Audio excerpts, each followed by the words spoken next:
Mr. Negative made his move and bombed the Mysterio collective, and now the Parker family has been sent into hiding after Mole Man warned Peter that his identity was compromised. How will they handle it? December. Snow falls from the sky and blankets New York City. It has been 3 months since the attack on the Mysterios. A dark shadow sits atop the Daily Bugle sign.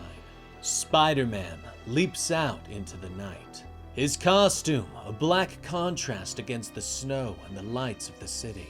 He shoots out a web and flips through the air, swinging down until he lands on the streets and strides into a takeout Chinese joint. Hello, I have a pickup for Mr. Man, Mr. S. Man, Spider-Man says. The cashier hands him the bag. No soy sauce? He asks.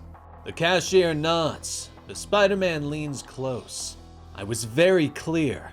No soy sauce. I hope you're right, because if there's soy sauce, I'll be back, he says softly, before turning away and walking out. He moves quickly through the city until he arrives in an alley. Using his super strength, he pulls up a sewer gate and drops inside. It doesn't take long until the tunnels beneath New York give way to a jungle, a savage land hidden beneath New York. The black suit morphs, becoming more red as 4 mechanical spider limbs arch out from his back. The depths to which I sink, hiding deep in the earth, beneath the great behemoth of the city, like something small and inferior, when I am so much more. When I am so very superior, Spider-Man whispers as he swings through the jungle until he reaches their safe house, where MJ and May wait for him. May takes the bag from him. I hope they didn't forget the soy sauce, because they always forget the soy sauce, she says. Spider-Man nods as he pulls off his mask. I'm sure it's in there. I was very clear. I said, there better be soy sauce in that bag, or else, he tells her. Thanks, Otto. You're the best, May says with a smile and runs off. Yes I am, Otto says with a smile. Otto moves through the safe house until he reaches the bullpen, finding Ben and Jonah working at a computer. It's not a poetry contest. You need to lose the adverbs, Ben. Badly, Jonah says as he leans over Ben's shoulder. See, that's what I love about you, Jonah. You could wait until I'm done to edit the piece, but here you are, standing over my shoulder, editing line by line. Ben grunts as he glances at his friend and continues to type away. Otto stops at the door. How much longer? He asks. Ben and Jonah explain that it'll take a couple hours, but they should be ready to drop the story first thing in the morning. It'll be the only thing anyone is talking about, Jonah adds. Otto nods and motions them for dinner. All 3 head to the dining room, where the Moloids are helping MJ set the table for their odd assortment of house guests. Everyone say thanks to the amazing Otto, MJ says as people begin to dig in. But Otto notices not everyone is there. Wait, where are Peter and Harry? He asks. MJ smiles. Oh, Peter said to go ahead and eat without them. They might be running a little late, she says. Meanwhile, in the city, Peter swings amongst his attackers, grabbing one bullseye and throwing him away while spinning and kicking another. Another fires an eye blast at him, but Peter ducks underneath it. We've been smashing these guys for over a year.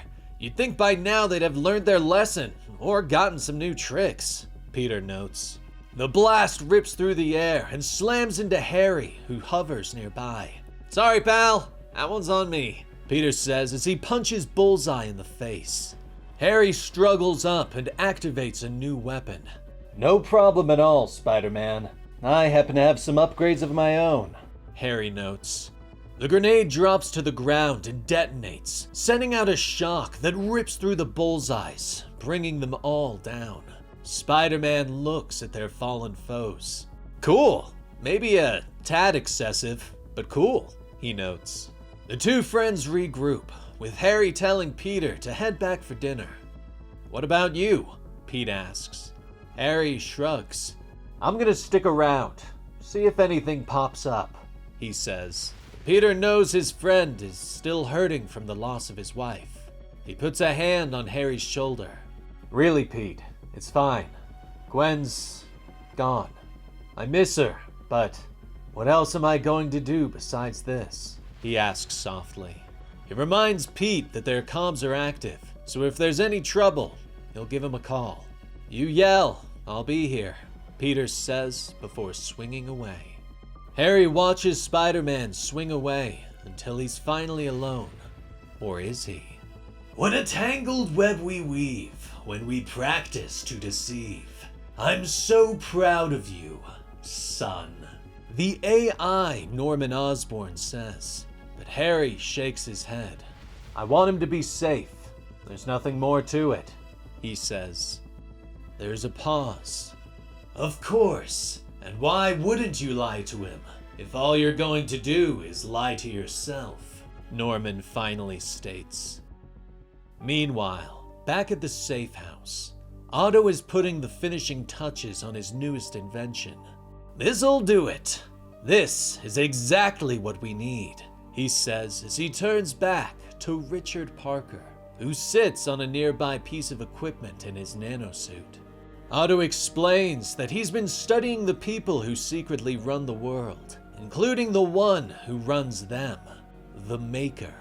A great builder of societies, a great builder of machines, Otto says, explaining that there is a great machine that feeds knowledge back to the Maker's city. He holds up the small box. "I've built this to infect it," he says with a smile, explaining that it's a virus that will eat away at the tiniest portion of that knowledge. "Put this device in the right place, and it will erase any existing and any future acquisition of information regarding your family, along with any of our other small number of allies," Otto says. Richard leaps down from his perch and takes the device in his hands. "What's the catch?" he asks. Otto raises an eyebrow, surprised at the boy asking the question. "It has to be connected to one of the Maker's nodes, and the only accessible one on this continent is located in the heart of the Kingpin's empire," he says. He pauses for a moment before finishing.